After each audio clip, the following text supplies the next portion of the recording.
नमस्कार, मायमावली हिंदी समाचार में आपका स्वागत है और मैं हूं शेख इस्माइल। पिछले 2 दिनों से हो रही लगातार बारिश के कारण नदियां उफान पर है।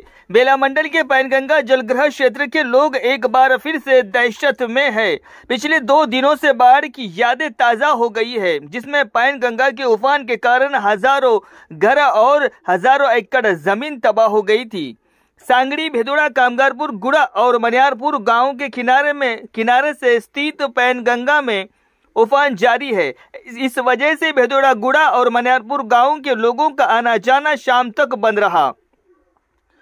नदी के बैकवाटर के कारण पुल के ऊपर से पानी बह रहा है। अगर दहगांव और मनियारपुर के बीच 7 करोड़ रुपए की लागत से पुल का निर्माण पूरा हो जाता तो ऐसी विपत्ति की स्थिति में लोग बाहर निकल सकते थे, लेकिन पुल का काम 18 महीने से चल रहा है और बिल नहीं मिला है। इसीलिए इस साल ये छोटा सा मौका भी जाता हुआ दिखाई दे रहा है। इस अवसर पर मनियारपुर गांव निवासी और बीआरएस जिला उपाध्यक्ष गंभीर ठाकरे ने कहा है कि ये दुर्भाग्यपूर्ण है कि 18 महीने पहले काम शुरू हुआ था, पिलर बनकर तैयार हो गए हैं और 1 साल से काम में कोई प्रगति नहीं हो रही है, जहां का वहीं काम ठप पड़ा हुआ है। उन्होंने कहा है कि ये दुर्भाग्यपूर्ण है कि ठेकेदार को बिना पैसे लिए काम करने के लिए कहा जा रहा है। उन्होंने सरकार पर और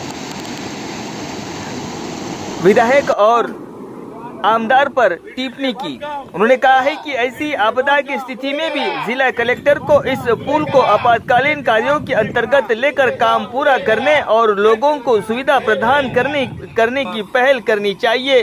18 महिन्याच्या पहिले सँक्शन झालेल्या पुलाला आज परिस्थिती तिथंच आहे। सँक्शन होऊनही काही फायदा नाही। त्या पद्धतीने आज तिथं कामं चालू आहे म्हटलं तर आज जवळपास 5-6 गावांचे जाणं येणं बंद आहे। त्याने सांगडी, भेदोडा, गुळा, कामगारपूर, मनियारपूर एवढे गावाचे जाणं येणं इथून बंद होते। त्याकरता गेल्या सरकारने, केसीआरच्या सरकारने 7 करोडच्या लागवडीने हे पूल, मनियारपूर पूल सँक्शन केले आणि या पुलाचे इनॉग्रेशन सुद्धा त्यावेळी रामनाथ साहेबांच्या हाती झालं। नंतर इलेक्शन आल्यावर सुद्धा आपले एमएलए त्यांच्या हस्ते झालं पुलाचं इनॉग्रेशन। जवळपास 18 महिने पूर्ण होत आहे।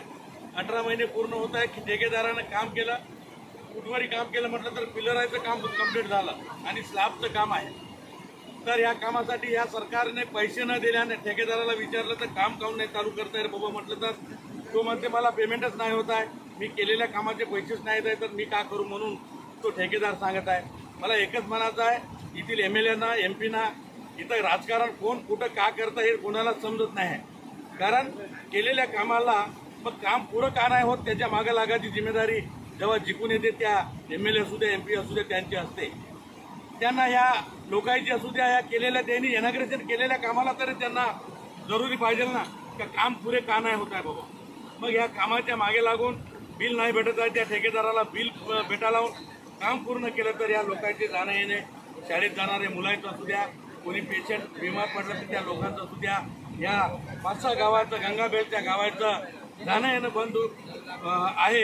हे चालू व्हावं म्हटलं तर या पुलाचं काम जरूर आता तरी हे लीडर करते नाही करत माहीत नाही, पण अधिकारगण तरी, जिल्हा कलेक्टर तरी, जिल्ह्याचे ऑफिसर तरी ह्या आमच्या गंगापट्टीच्या गाववाल्यांना पुऱ्या गोरगरिबावर त्यांनी हे करून त्या पुलाचे काम पूर्ण करायसाठी त्यांनी तरी प्रयत्न करावा म्हणून मी आमच्या गावाच्या तर्फे आणि या गंगाबेल्ट तर्फे कलेक्टर साहेबांना सगळ्यांना नम्रतेची विनंती करतो का आमचे पुलाचे काम पूर्ण करावं।